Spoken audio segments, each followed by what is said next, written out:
Hello everyone, this is Ashley Tucker. Thank you for joining me today. Today I'm going to be using the Snowmen Agenda stamp set from Mama Elephant.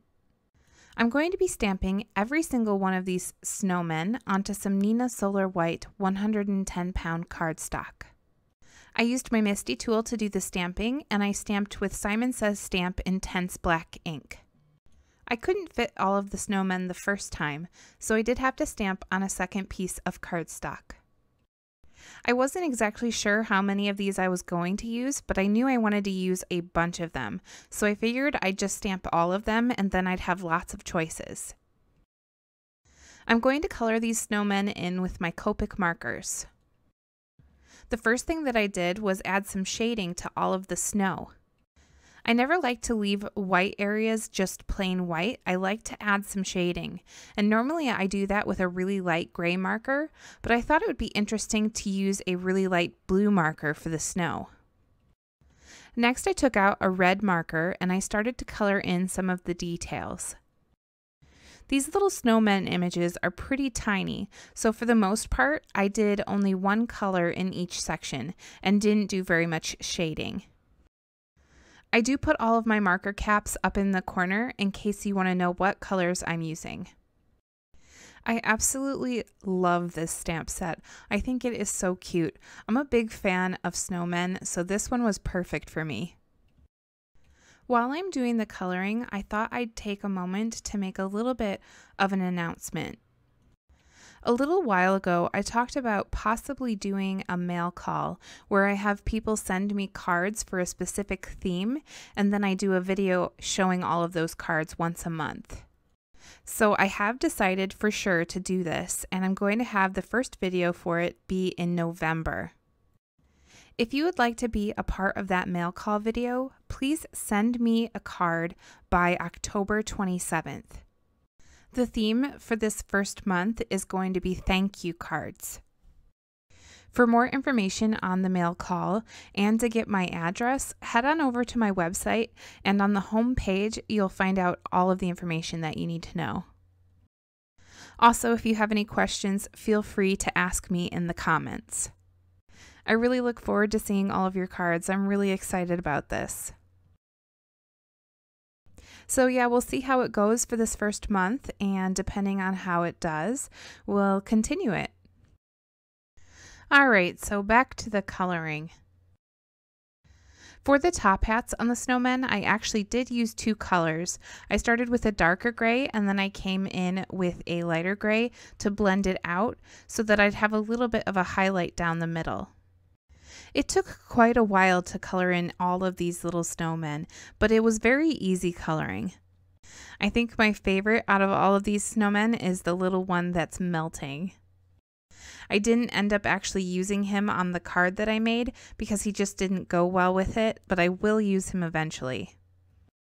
Okay, so I don't own any brown Copic markers, and one of my snowmen is holding a broom and another is holding an ice cream cone, and I really wanted the cone and the broomstick to be brown.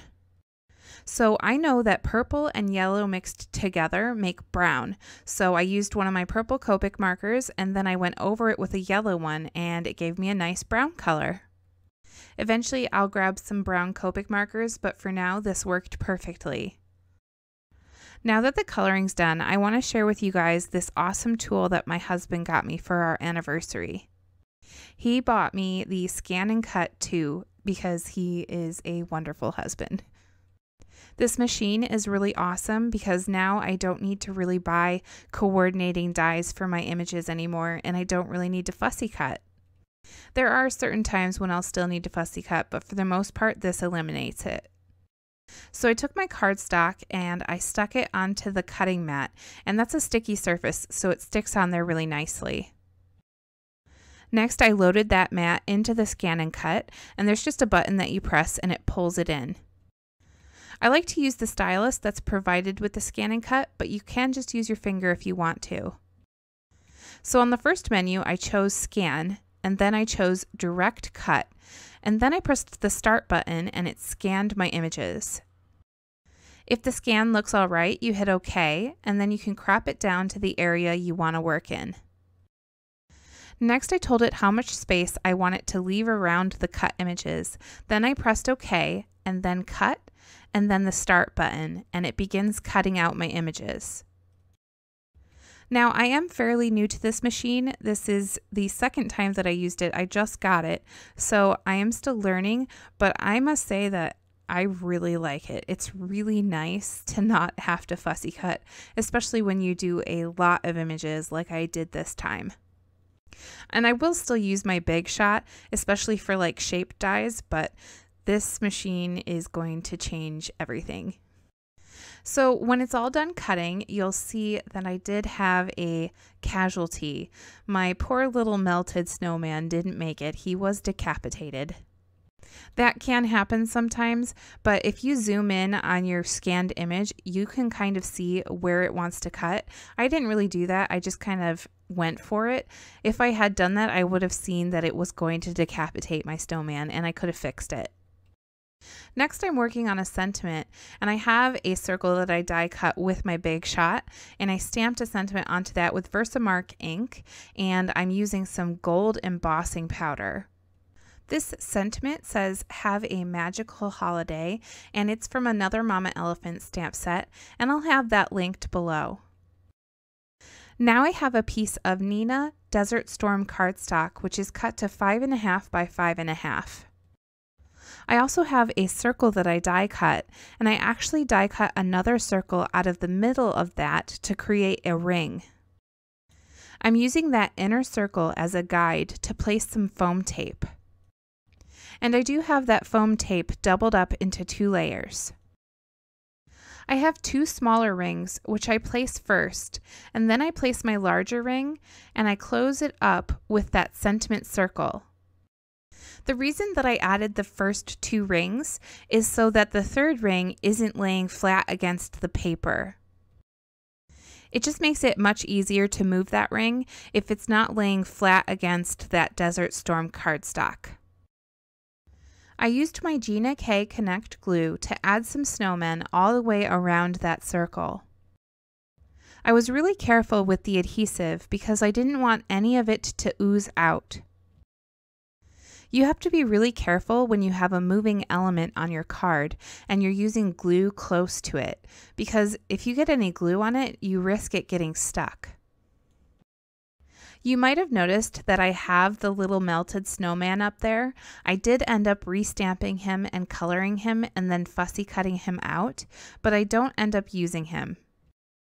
I really wanted to because he's my favorite, but he's a lot shorter than the other snowmen, so it looked a little awkward.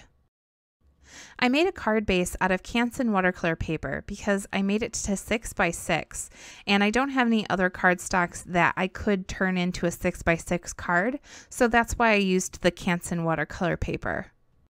To finish up this card, I pulled out my white gel pen and I added some dashed lines around the border of the Desert Storm panel.